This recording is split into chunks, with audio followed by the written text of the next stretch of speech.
I feel like some of you just do not know what children are supposed to act like because you beat your children into submission. So when you see a 7-year-old acting like a 7-year-old, you feel like something is wrong with them because you guys are still teaching your children to be seen and not heard.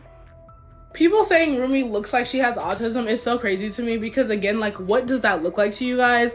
But also, if she does, who cares? How many victims? There was none for her.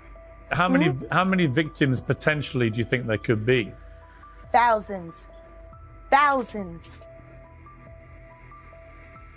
I've talked to hundreds that I deal with still myself, who are willing to give testimony about not only what Mr. Carter has done to them, but his wife as well. They're a nasty little couple. They do nasty things.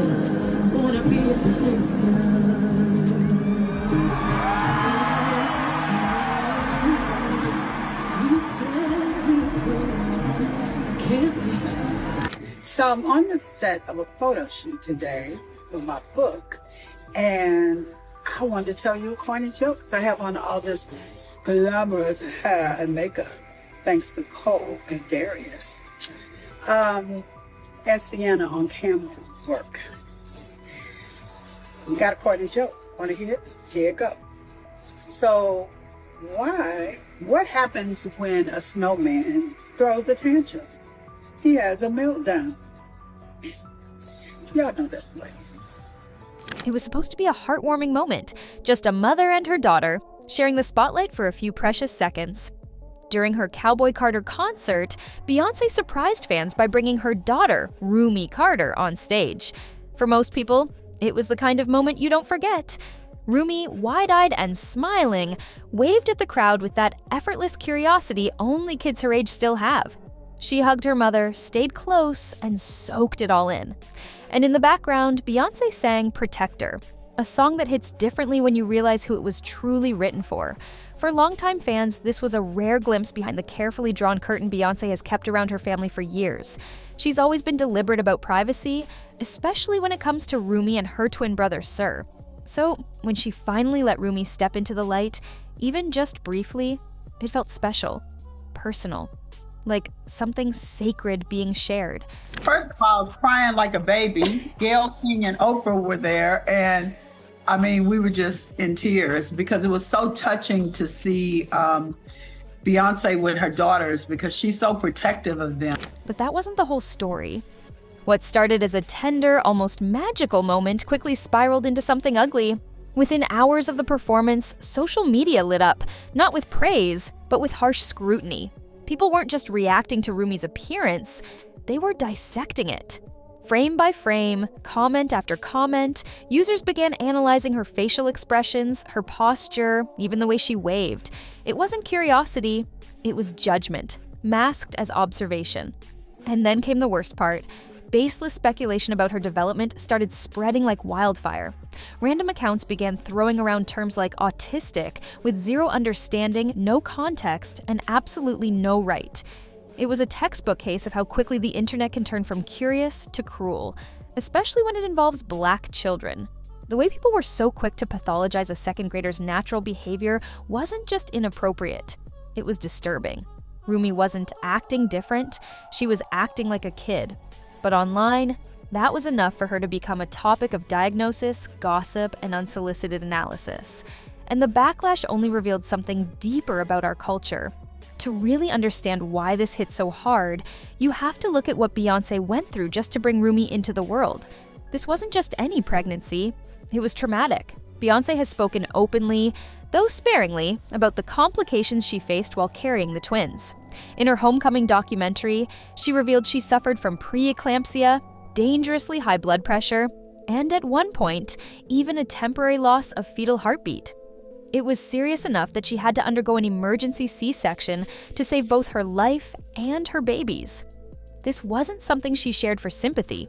She shared it to shed light on the realities many Black women face during childbirth, how often they're unheard, how frequently complications are dismissed. So when Beyoncé chose to let Rumi have that moment on stage, it wasn't random, it was layered with meaning and likely filled with emotion only she could fully feel.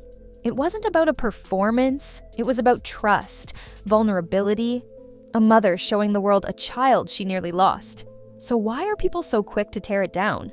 Instead of celebrating that trust, the internet did what it does best: compared. Almost immediately, people started stacking Rumi up against her older sister, Blue Ivy, and the tone was impossible to ignore. Blue, who's performed with Beyoncé in the past, has been widely praised for her poise, timing, and stage presence. People forget she's still just a kid too. But somehow, Blue's more polished demeanor has become the standard. Rumi, by contrast, was simply being herself. Free, energetic, playful. A second grader doing what second graders do.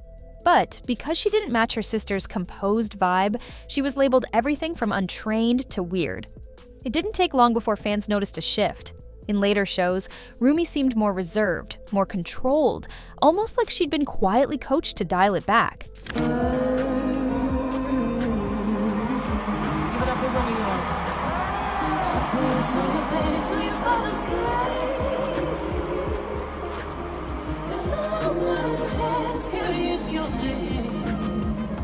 But the waves, everything, the energy is gone.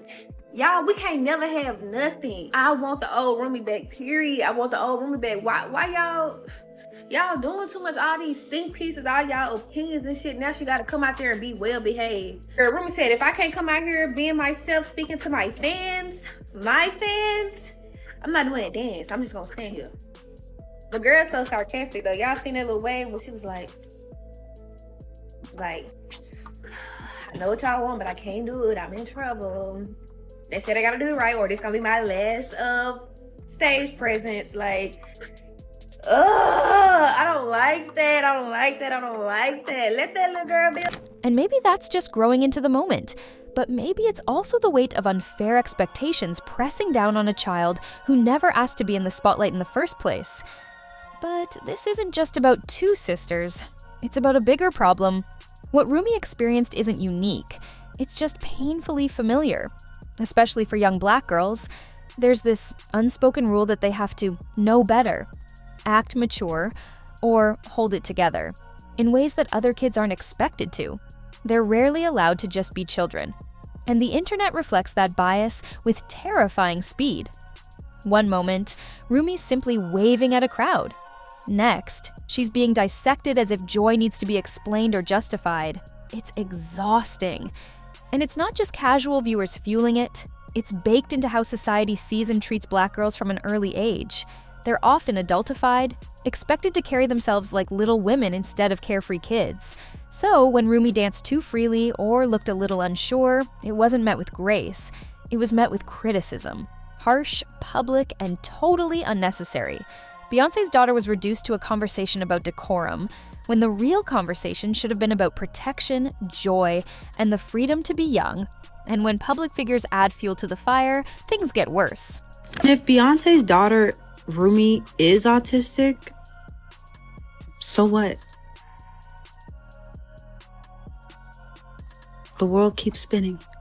She looks like a happy child, well taken care of. That fire didn't just burn on its own, others threw gasoline on it. People with platforms, with followings, with a history of stirring the pot. Figures like Azealia Banks, who has made a name for herself, not just through music, but through relentless, often unprovoked rants aimed at other celebrities. Beyoncé has been one of her frequent targets, and her children have not been off limits.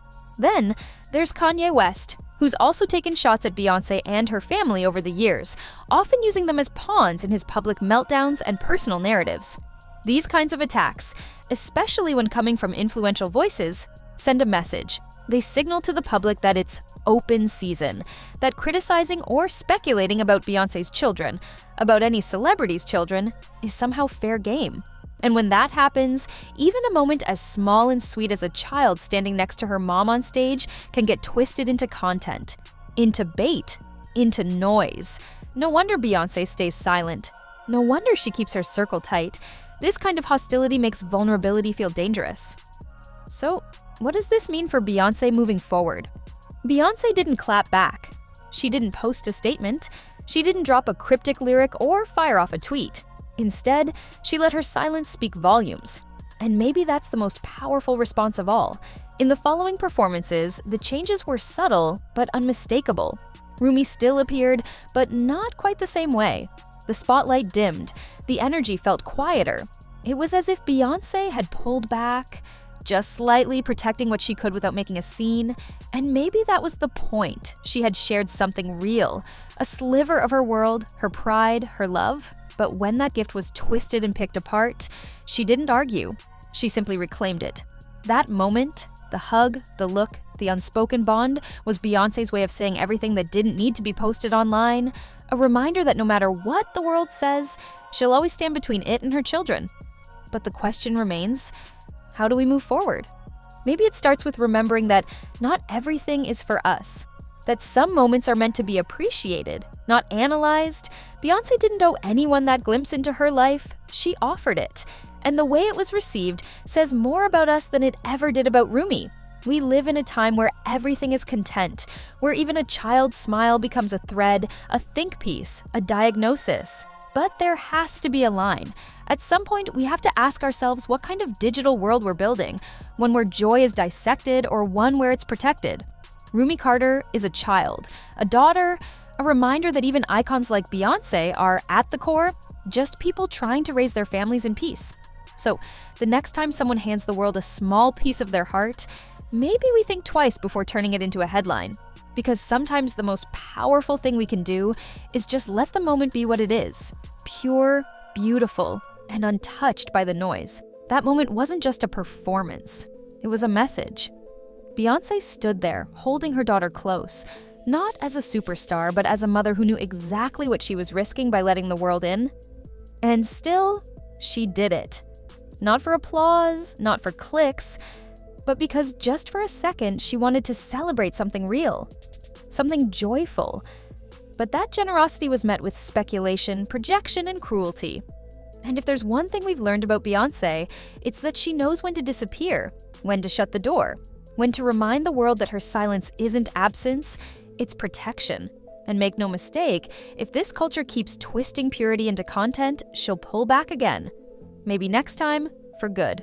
So the real question isn't whether Beyoncé will share more of her family, it's whether we've earned the right to see it.